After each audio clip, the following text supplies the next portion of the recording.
Hi students, how are you doing. तो आप लोग कैसे हैं। तो जैसे आप स्क्रीन पर देख रहे हैं, बहुत ही इंटरेस्टिंग एक टॉपिक उठाया जा रहा है और इसका क्या नाम है, सब्जेक्ट वर्ब एग्रीमेंट। और सब्जेक्ट वर्ब एग्रीमेंट एक तरीके से देखा जाए, it is the core of English language. मतलब ये इंग्लिश लैंग्वेज का एक बैकबोन है। अगर आपको spotting the error, fill in the blank, sentence improvement या किसी भी डिपार्टमेंट में, अगर इंग्लिश के किसी भी डिपार्टमेंट में अगर आप चाहते हैं कि बहुत ही अच्छा आपका परफॉर्मेंस रहे, तो ये एक ऐसा टॉपिक है जो आपको एक बेसिक नॉलेज के साथ साथ एक बहुत ही डेप्थ में भी आपको ले जाएगा। And that is called subject verb agreement. मतलब सब्जेक्ट वर्ब एग्रीमेंट, आपको एग्रीमेंट करना होगा। और किसके किसके बीच में एग्रीमेंट करना होगा, सब्जेक्ट एंड वर्ब। और जैसे कि आपने लाइफ में भी सुना होगा, बिजनेस में भी सुना होगा, लोग एग्रीमेंट करते हैं, दो लोगों के बीच एग्रीमेंट होता है। तो उसी तरीके से इंग्लिश लैंग्वेज में भी एक क्या होता है, एग्रीमेंट होता है। तो अगर हम ये कहें कि it is the backbone of English language, अगर ये कहा जाए कि ये एक इंग्लिश लैंग्वेज का बैकबोन है, तो ये गलत नहीं होगा। तो बहुत ही लंबा टॉपिक होता है। हम लोग देखते हैं कि इस टॉपिक को कितने वीडियोस में हम लोग ख़त्म कर सकते हैं। तो एक तरीके से आपको वीडियोस जो है वो इंस्टॉलमेंट में मिलते रहेंगे, पार्ट वाइज मिलते रहेंगे। और इसी टॉपिक को रेगुलरली फोकस किया जाएगा ताकि आपका एग्जामिनेशन जो भी होने वाला है उसमें आप बहुत ही अच्छा करके आएँ। तो ओके, लेट्स स्टार्ट। तो चलिए हम लोग शुरू करते हैं सब्जेक्ट वर्ब एग्रीमेंट का टॉपिक। तो सबसे पहले हमें समझना होगा कि ये एग्रीमेंट होता क्या है। देखिए, सबसे बड़ी चीज़ ये होती है कि आपको ये जानना होगा कि व्हाट इज़ एग्रीमेंट। तो एग्रीमेंट का मतलब क्या होता है, एक तरीके का समझौता। जैसे आप लोगों ने सुना होगा, लाइफ में भी बहुत सारे हमारे एग्रीमेंट होते हैं। दो लोगों के बीच एग्रीमेंट हो गया। जैसे मान लिया जाए दो इंसान हैं, एक का नाम मान लिया जाए ए है और एक का नाम क्या है, बी है, और दोनों के बीच क्या हो गया, एग्रीमेंट हो गया। तो जब दोनों के बीच में एग्रीमेंट हो गया तो इसका मतलब ना तो ए को प्रॉब्लम है ना तो बी को प्रॉब्लम है। आई मीन टू से बोथ आर सेटिस्फाइड नाउ। दोनों लोग क्या हो जाते हैं, संतुष्ट हो जाते हैं। तो उसी तरीके से इंग्लिश में भी मान लिया जाए दो इंसान हैं, एक का नाम क्या है, मान लिया जाए इसका नाम क्या है, सब्जेक्ट। ठीक है, ये हमारा क्या हो गया, सब्जेक्ट हो गया, और ये हमारी क्या हो गई, वर्ब हो गई। और इन्हीं के बीच हमें क्या कराना होगा, एग्रीमेंट कराना होगा। कहने का मतलब जैसा हमारा सब्जेक्ट होगा उसी तरीके से हमारी वर्ब होती है। तो इसी को हम लोग कहते हैं सब्जेक्ट वर्ब एग्रीमेंट। ये कॉन्सेप्ट तो आपको क्लियर हो गया होगा कि जैसे सब्जेक्ट वैसी वर्ब। तो कहने का मतलब हमें ऐसे समझना है, SSPP। तो ये अब SS क्या है, PP क्या है। देखिए, यहाँ पर सपोज करें कि ये आपका मान लिया जाए, ये आपका सब्जेक्ट है, राइट, और ये आपकी क्या है, वर्ब है। अब यहाँ पर हमें समझना है कि SS और PP का कॉन्सेप्ट क्या होता है। तो SSPP का कॉन्सेप्ट क्या होता है, कहने का मतलब ये हुआ कि जैसा आपका सब्जेक्ट होगा उसी तरीके से आपकी क्या होनी चाहिए, वर्ब होनी चाहिए। तो उसी को हम लोग क्या बोलते हैं, सब्जेक्ट वर्ब एग्रीमेंट। S का मतलब क्या होता है, सिंगुलर, राइट, और P का मतलब क्या होता है, प्लूरल। तो S का मतलब क्या हुआ, सिंगुलर, और P का मतलब आपका क्या होता है, प्लूरल होता है। तो यहाँ पर ये आपको क्लियर हो गया, कोई डाउट तो नहीं रह गया होगा कि ये सब्जेक्ट वर्ब एग्रीमेंट क्या है। जैसा सब्जेक्ट वैसी वर्ब। अगर आप ये एक तरीके से यहाँ पर आप इसको अगर आप याद रखेंगे SSPP, तो आपको कहीं पर भी कोई डाउट नहीं होगा। अगर आपका सब्जेक्ट सिंगुलर है तो वर्ब भी सिंगुलर होनी चाहिए, और अगर आपका सब्जेक्ट प्लूरल है तो आपकी वर्ब भी क्या होनी चाहिए, प्लूरल होनी चाहिए। तो इसी को हम लोग क्या नाम देते हैं, सब्जेक्ट वर्ब एग्रीमेंट। ये सब्जेक्ट वर्ब एग्रीमेंट पूरे पार्ट्स ऑफ स्पीच को कवर कर लेता है। Noun, pronoun, verb, adverb, adjective, preposition, conjunction, article, everything is included in it. हर एक चीज़ इसके अंदर इंक्लूड हो जाती है। इसी वजह से इसको कहा जाता है it is the backbone of English. ये इंग्लिश का क्या होता है, बैकबोन होता है। तो चलिए अब इसको हम लोग समझते हैं, सब्जेक्ट वर्ब एग्रीमेंट को डिटेल से समझते हैं। देखिए, सबसे बड़ी चीज़ आपको ये समझना है कि जैसे मान लिया जाए, सपोज करें आप नाउन आप लोगों ने डेफिनेटली पढ़ा होगा, ठीक है, अब यहाँ पर एक डायग्राम है। Suppose that this is your verb, ये आपकी वर्ब हो गई। पहले इसके बेसिक स्ट्रक्चर को समझ लेते हैं, फिर डिटेल से बात करेंगे। जैसे मान लिया जाए हमारा एस एस आ गया, सी एच आ गया, एस एच आ गया, एक्स आ गया, ओ आ गया या जी आ गया। तो देखिए होता क्या है, यहाँ पर मान लिया जाए ये सिंगुलर है। पहले इसके बेसिक स्ट्रक्चर को समझ लेते हैं, फिर डिस्कस करेंगे। और ये हमारा क्या है, प्लूरल है। तो अब आपको क्या समझना है, जैसे आप लोग जानते होंगे कि कोई नाउन होता है, अगर कोई नाउन सिंगुलर है तो उसमें हम लोग एस या ई एस लगाकर उसको क्या बना लेते हैं, प्लूरल बना लेते हैं।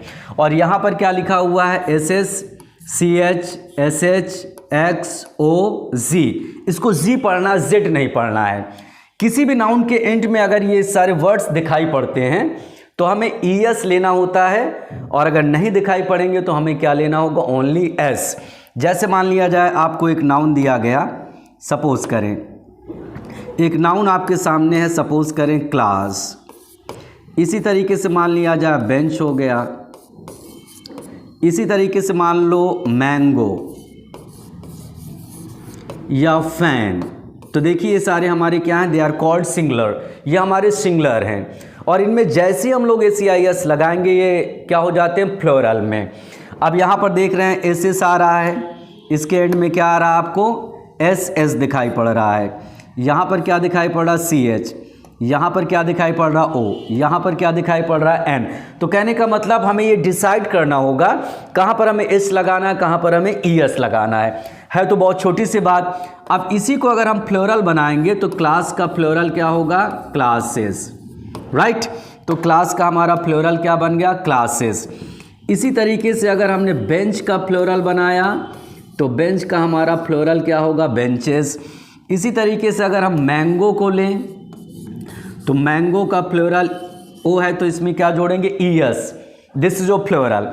अब फैन में हमें क्या लगाना होगा, ओनली एन लगाना होगा, फैंस, राइट। तो ये कॉन्सेप्ट आप लोगों को क्लियर हो गया कि नाउन में जैसे हम लोग एस एस लगाते हैं तो नाउन प्लूरल होता है। अब रही बात वर्ब की, तो आप लोग वर्ब पर समझें, वर्ब पर भी यही पैटर्न अप्लाई होता है। मतलब एस एस आ जाए, सी एच आ जाए, एस एच आ जाए, एक्स, ओ या जी, तो इसमें भी हमें क्या लेना होता है, ई एस। लेकिन यहाँ पर ये रूल थोड़ा सा अपोजिट है। अपोजिट का मतलब ये होता है कि जितनी भी वर्ब होती है वो हमारी वर्ब क्या होती है, दे आर प्लूरल। वो सारी की सारी वर्ब हमारी प्लूरल होती हैं, और जैसे उसमें एस या एस लगाते हैं दे बिकम सिंगुलर, वो हमारी क्या बन जाती है, सिंगुलर। Just opposite. थोड़ा सा अजीब जैसा लग रहा होगा, नाउन में तो एस या एस लगा दिया जाए तो दैट्स क्लियर, ये सभी को पता है कि नाउन प्लूरल हो जाएगा। लेकिन जितनी भी वर्ब होती है, गो, राइट, स्लीप, ये सारी की सारी वर्ब प्लूरल में होती हैं, और जैसे इनमें एस या एस लगाते हैं दे बिकम सिंगुलर, वो हमारी क्या होती हैं, सिंगुलर में हो जाती हैं। जैसे मान लिया जाए, सपोज करें यहाँ पर मैंने लिख दिया गो, ठीक है, या यहाँ पर मैंने लिख दिया टीच, दैट्स राइट, ये सारी हमारी वर्ब हैं। ये मान लिया जाए स्लीप है, और ये मान लिया जाए गो है। तो ये सारी वर्ब आपकी प्लूरल हैं, सब कुछ यहाँ पर प्लूरल है, जैसे गो, टीच, स्लीप। और इसमें भी यही रूल लागू होगा, किसी भी वर्ड के एंड में एस एस आ जाए, सी एच आ जाए, एस एच आ जाए, एक्स आ जाए, ओ आ जाए, जी आ जाए, तो उसमें आप लोगों को ई एस लेना होगा, और बाकी में आपको एस लेना होगा। तो अब इसको सिंगुलर बनाना है तो गो का सिंगुलर क्या होना चाहिए, गोज हो जाएगा, राइट। इसी तरीके से टीच का प्लूरल क्या हो जाएगा आपका, टीचेस हो जाएगा, क्लियर है। इसी तरीके से हाँ, टीच हो गया, गो, स्लीप, और हम स्लीप को अगर आप प्लूरल में सिंगुलर में टर्न करेंगे तो क्या होगा, स्लीप्स हो जाएगा। तो थोड़ा सा कॉन्सेंट्रेट करना पड़ेगा, क्योंकि दिमाग में तो ये आइडिया होता है कि एस आई एस लगाकर प्लूरल होता है, लेकिन यहाँ पर क्या है, दैट्स अपोजिट, यहाँ पर अपोजिट होता है। जैसे यहाँ पर गो है, टीच है, स्लीप है, गो है। अच्छा, गो 2 बार हो गया तो एक गो को हटा दिया जाए, ठीक है। तो यहाँ पर जैसे गो हुआ, टीच हुआ, स्लीप हो गया, या यहाँ पर एक वर्ड और ले लिया जाए, जैसे मान लिया जाए सपोज करें एक वर्ड ले लिया जाए आपके सामने डांस, तो डांस मीन्स नाचना, ये हमारी वर्ब है। अब ये सारी की सारी वर्ब प्लूरल है, इस यस लगाकर सिंगुलर बन गया, जैसे गोस हो गया, टीचर्स हो गया, स्लीप्स हो गया। इसी तरीके से हम बोल सकते डांसेस, डांसेस मतलब वो नाचना, जैसे आदमी नहीं बोलता सी डांसेस हियर, वो यहाँ पर नाचती है। तो अब यहाँ पर आपको एक आइडिया मिल गया होगा कि नाउन में एस लगाने से नाउन प्लूरल और वर्ब में एस लगाने से वर्ब सिंगुलर। अब थोड़ी सी आप बात समझें, जितनी भी वर्ब आपको मिले, जैसे मान लिया जाए आपको इज मिलता है, ठीक है, वाज मिलता है, डज मिलता है, हैज़ मिलता है, ये सारी हमारी ऑक्सिलरी हैं। तो आपको यहाँ पर ये याद रखना होगा, देखिए सब में एस लगा हुआ है, इस लगा हुआ है, वाज में एस लगा है, डज में एस लगा हुआ है, ईएस, हैज़ में एस लगा हुआ है। तो कहने का मतलब ये सारी की सारी हमारी वर्ब क्या हो गई, सिंगुलर हो गई। ये सारी की सारी वर्ब हमारी सिंगुलर, मतलब इनका यूज़ हम लोग कहाँ करेंगे, सिंगुलर सब्जेक्ट के साथ, राइट। ये कहाँ पर यूज़ करेंगे हम लोग, सिंगुलर सब्जेक्ट के साथ। और इसके अलावा अगर हम बात करें आर, अगर हम बात करें एम, अगर हम बात करें वो, अगर हम बात करें हैव, अगर हम बात करें डू, तो ये सारी वो हमारी कहाँ पर यूज़ होंगी, they are used with plural, क्योंकि ये सारी की सारी वर्ब हमारी प्लूरल में है। क्योंकि देख रहे हैं किसी में भी एस नहीं पाया गया, आर, एम, वो, हैव, ये सारी डू, ये सारी की सारी वो हमारी कहाँ पर यूज़ होंगी, प्लूरल सब्जेक्ट के साथ। ये क्लियर हो गया आप लोगों को। दे आर कॉल्ड ऑक्सिलरी, इनको हम लोग क्या बोलते हैं, ऑक्सिलरी। ऑक्सिलरी का मतलब सहायक क्रिया। तो ये आपको दिमाग में रखना होगा हमेशा कि नाउन में अगर एस लगा दिया गया तो नाउन बिकम्स प्लूरल, और वर्ब में एस लगा दिया गया तो वर्ब बिकम्स सिंगुलर। आप देख रहे हैं इज लगा है, वाज लगा, डज लगा, हैज़ लगा, ये सब सिंगुलर सब्जेक्ट के साथ। कहने का मतलब ये सारी की सारी वर्ब सिंगुलर, और ये सारी की सारी वर्ब कहाँ पर लगाएंगे, they are used with plural subject. ये हमारी कहाँ पर यूज़ होती हैं, प्लूरल सब्जेक्ट के साथ। अब रही बात डिड की, तो डिड से कोई मतलब नहीं है, सब्जेक्ट सिंगुलर हो प्लूरल हो सब जगह वो लग ही जाता है। डिड डजंट मैटर, डिड से सिंगुलर प्लूरल का कोई लेना ही देना नहीं है। और साथ ही साथ आपको ये याद रखना होगा, जितनी भी आपकी मॉडल ऑक्सिलरीज हैं, अब मॉडल ऑक्सिलरीज आप जानते होंगे, मॉडल ऑक्सिलरीज क्या हैं, जैसे आप लोगों ने नाम सुना होगा, they are called modal auxiliaries. तो मॉडल ऑक्सिलरीज में आपका क्या है, कैन, कुड, सुना है ना, वेल, वुड, देखिए can, could, will, would, shall, should ना। इसी तरीके से आपका क्या है, may, might, must, they are called modal auxiliaries. Must, इसी तरीके से आपका यूज टू भी मान लो, इसी में ले लो, यूज टू हो गया। इसी तरीके से आपका क्या होता है, ऑट टू, आप लोगों ने इनको पढ़ा जरूर होगा। कितनी है, can, could, will, would, shall, should, may, might, must, use to, ought to, they are called modal auxiliaries. और इनका सिंगुलर और प्लूरल से कोई भी लेना देना नहीं होता है, चाहे सब्जेक्ट सिंगुलर हो प्लूरल हो, इट डजंट मैटर। तो मतलब इन पर तो आपको सब्जेक्ट वर्ब एग्रीमेंट के बारे में नहीं सोचना है। सब्जेक्ट वर्ब एग्रीमेंट के बारे में आपको कहाँ सोचना है, इस पर सोचना है, वाज पर सोचना है, हैज़ पर सोचना है, ठीक है, हैव पर सोचना है, वर्ब पर सोचना है कि सिंगुलर प्लूरल, सिंगुलर प्लूरल। इनमें आपको बिल्कुल नहीं सोचना है whether your subject is singular और प्लूरल, चाहे आपका सब्जेक्ट सिंगुलर हो या प्लूरल हो, it doesn't matter at all, कोई भी फर्क नहीं पड़ता। बस आप इतना याद रखिएगा कि जितनी भी मॉडल ऑक्सिलरीज आपको मिलेंगी, can, could, will, would, shall, should, उन पर कोई सिंगुलर प्लूरल का कोई लॉजिक नहीं होता है। तो यहां तक आप लोगों को पॉइंट क्लियर हो गया। तो सब्जेक्ट वर्ब एग्रीमेंट पर आज हम लोग बात करेंगे पार्ट 1, पार्ट 2, पार्ट 3, इसी तरीके से इसको डिवाइड किया जाएगा। तो पार्ट 1 पर आज हम लोग डिस्कस करेंगे सब्जेक्ट वर्ब एग्रीमेंट पर। तो यहां तक आप लोग को समझ में आ गया होगा, आई होप, कि सब्जेक्ट वर्ब एग्रीमेंट होता क्या है। अब इस पर बहुत सारे रूल एंड रेगुलेशन हैं, उसी रूल एंड रेगुलेशन को हम लोग डिटेल से समझते हैं। तो चलिए, पहला रूल आपके सामने यहाँ पर ये आ रहा है। जैसे आप लोगों ने एक नाम सुना होगा एडजेक्टिव, सभी लोग जानते हैं एडजेक्टिव। क्या आप कुछ सोच सकते हैं एडजेक्टिव? जैसे blind, this is your adjective. Honest, this is your adjective. Handicapped, educated, ये सारे हमारे एडजेक्टिव हैं, मतलब विशेषता बताते हैं। तो इसी पर हम लोग एक रूल लेते हैं। तो देखिए एक रूल बनता है आपके लिए कि अगर कोई भी एडजेक्टिव मिले, मोस्टली अगर उनके पहले डेफिनिट आर्टिकल द लगा दिया जाए तो that becomes a plural noun. वो हमारा क्या होता है? प्लूरल नाउन हो जाता है। जैसे एडजेक्टिव आपके सामने मैंने रखा ब्लाइंड, ये हमारे क्या है? एडजेक्टिव। इसी तरीके से आपके सामने एक एडजेक्टिव आया ऑनेस्ट, ये भी हमारा एडजेक्टिव है। इसी तरीके से आप यंग, युवा, this is also adjective. Old, ये भी हमारा एडजेक्टिव है। इसी तरीके से dad, this is also your adjective. अब जितना आप सोच सकते हैं सोच लें। बहुत सारे स्टूडेंट्स को ये भी प्रॉब्लम होती है कि डेड एडजेक्टिव है या नहीं है, तो थोड़ा सा आप लोग इस पर समझ लें। डाई, इसकी पूरी बायोग्राफी समझ लें। डाई, डेथ, डेड, और एक वर्ड है डेडली। ये 3 वर्ड आपके, सॉरी 4 वर्ड्स हैं आपके सामने। There are 4 words. Die, Hindi में आप लिख लीजिएगा, डाई मरना। तो ये मरना, this is called your verb, ये आपकी वर्ब है। अगर आप इसकी सेकेंड थर्ड फॉर्म बनाएंगे तो क्या बन जाएगा? डाइड। क्या बनेगा? डाइड, ये आपकी वर्ब है।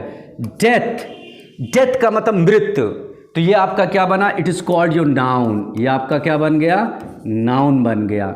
डेड, मरा हुआ, ये आपका क्या बन गया? एडजेक्टिव बन गया। और डेडली, तो बहुत सारे स्टूडेंट ये समझ बैठते हैं कि डेडली एडवर्ब है। डेडली एडवर्ब नहीं है। हाँ, ये बात क्लियर है कि एडजेक्टिव में ly लगाने से वो एडवर्ब बनता है, नो डाउट, उस पर कोई डाउट नहीं है। लेकिन हर एक जगह ly एडवर्ब को इंडिकेट नहीं करता है। तो यहाँ पर अगर हम बात करें डेडली, तो डेडली भी हमारा एडजेक्टिव है और इसका मतलब होता है घातक। जैसे आपने सुना जानलेवा, डेडली अटैक, मतलब उसने मेरे ऊपर डेडली अटैक किया, मतलब जानलेवा हमला। तो डेडली का मतलब घातक, ये आपका क्या है? एडजेक्टिव है। तो रूल मेरा क्या है कि जैसे ब्लाइंड है, ऑनेस्ट है, यंग है, ओल्ड है, डेड है, दे आर कॉल्ड एडजेक्टिव।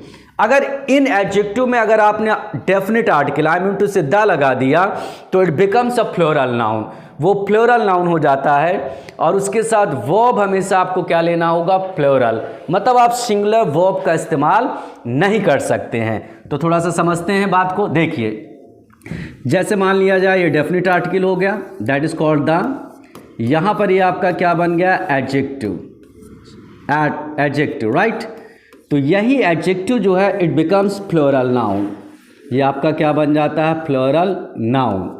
बहुत ही इंपॉर्टेंट ये टॉपिक है, that's very important. That becomes your plural noun, ये आपका प्लूरल नाउन में टर्न हो जाएगा। अब देखिए जैसे मान लिया जाए अगर हम डेड की बात करें, सपोज दैट, तो डेड आपका क्या है? एडजेक्टिव है। और जैसे ही मैंने यहाँ पर द डेड कर दिया तो इसका मतलब ये क्या हो गया? Plural noun. द डेड का मतलब मरे हुए लोग, it is your plural noun, ये आपका प्लूरल नाउन हो गया, राइट। इसी तरीके से मान लिया जाए अगर मैंने कहा रिच, तो रिच आपका क्या है? दिस इज योर एडजेक्टिव, ये आपका एडजेक्टिव है। और जैसे ही यहाँ पर लिख दिया गया द रिच, तो यहाँ पर ये क्या बन गया? इट बिकम्स प्लूरल नाउन, ये आपका क्या हो गया? Plural noun. तो ये पॉइंट आप लोगों को क्लियर हो रहा होगा। ये आपका एडजेक्टिव, ये आपका प्लूरल नाउन। बस एग्जामिनेशन में ध्यान रखना कि ऐसा नहीं कि कहीं पर भी आप डेफिनेट आर्टिकल द आपने पाया तो ऐसा नहीं है कि वो सारा प्लूरल हो जाएगा। आपको ये जानना होगा कि वो चीज़ क्या होनी चाहिए? एडजेक्टिव होनी चाहिए। और एडजेक्टिव के पहले द जैसे ही आपने पाया तो ये आइडिया आपको मिल जाएगा प्लूरल नाउन। और इसमें एशिया ईएस भी नहीं लेना होगा आपको, ऐसा नहीं द डेट्स, द रिचेस, ये सब नहीं बोलना है। और वर्ब इसके साथ क्या हो गया? प्लूरल। देखिए एग्जाम्पल आपको शो करते हैं। जैसे आपके सामने एक एग्जाम्पल लिया गया, गौर से समझिएगा। यहाँ पर लिखा हुआ है rich,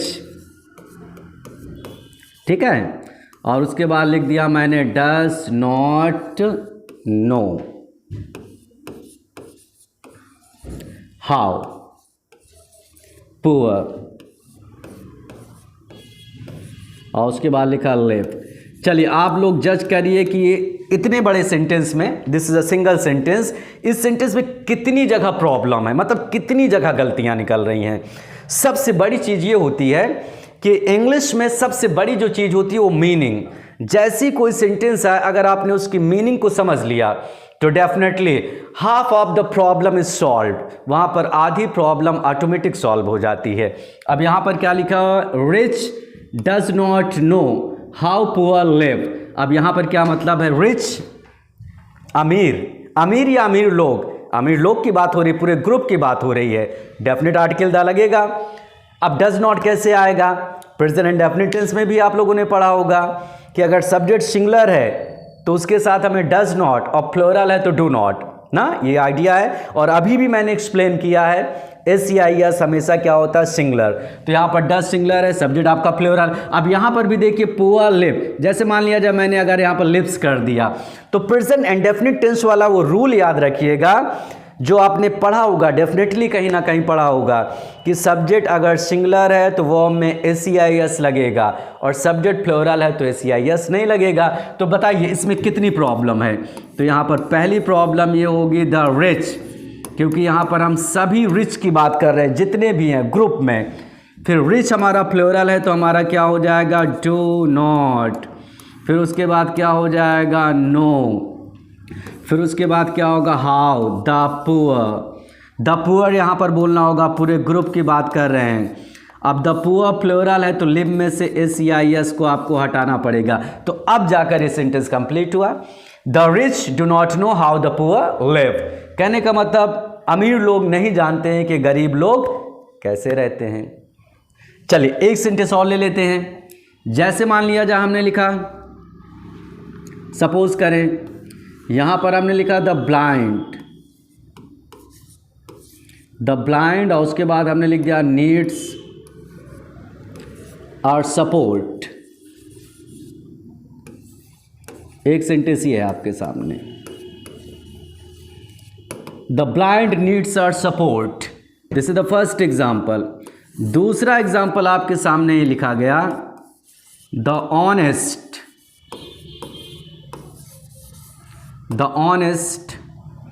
is not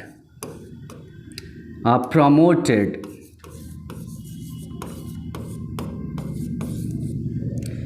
in our society. चलिए यहाँ पर दो एग्जाम्पल से आप लोगों को क्लियर हो जाएगा कि क्या प्रॉब्लम है। डिसाइड। अब यहाँ पर क्या लिखा है, the blind needs our support. तो इसका मतलब क्या हुआ, द ब्लाइंड मतलब जितने भी अंधे लोग हैं सबकी बात किया जा रहा है। और ब्लाइंड हमारा एडजेक्टिव है, द लगा, तो definitely this is your plural noun, ये आपका प्लूरल नाउन हो गया। तो बताइए यहाँ पर नीड में क्या एस लगेगा, बिल्कुल नहीं लगेगा। प्रेजेंट इंडेफिनिट टेंस के अकॉर्डिंग नीड में एस नहीं लगेगा। नीड, द ब्लाइंड नीड और सपोर्ट। अब यहाँ पर देखिए क्या लिखा, द ऑनेस्ट। तो द ऑनेस्ट का मतलब क्या हुआ, ईमानदार लोग। इज नॉट प्रमोटेड मतलब उनको प्रमोट नहीं किया जाता है इन आवर सोसाइटी, हमारे समाज में। तो बताइए यहाँ पर the blind plural, sorry the honest plural है तो यहाँ पर इज नहीं काम करेगा, आर काम करेगा। देखिए होता क्या है कि student is, are, am, was, were, has, have, do, does को बहुत जल्दी पकड़ता है, लेकिन प्रेजेंट इंडेफिनिट टेंस का वो रूल मिस हो जाता है वर्ब में एस लगाने वाला। तो उसको भी आपको दिमाग में रखना पड़ेगा। तो आज हम लोगों ने एक ही पार्ट पर मतलब एक ही रूल को लिया है। यहाँ पर आपकी बिगिनिंग हो गई है और बहुत डिटेल से पार्ट्स ऑफ स्पीच पर बात किया जाएगा, और ये कई पार्ट में आपको वीडियोस मिलते रहेंगे और डेफिनेटली आपको इससे बहुत ज़्यादा बेनिफिट होगा। तो I hope that you will enjoy my videos and please support my channel. आपको चैनल को भी सपोर्ट करना so that other students are also benefited, दूसरे स्टूडेंट्स भी क्या हों, बेनिफिटेड रहें। तो meet you very soon, thanks a lot.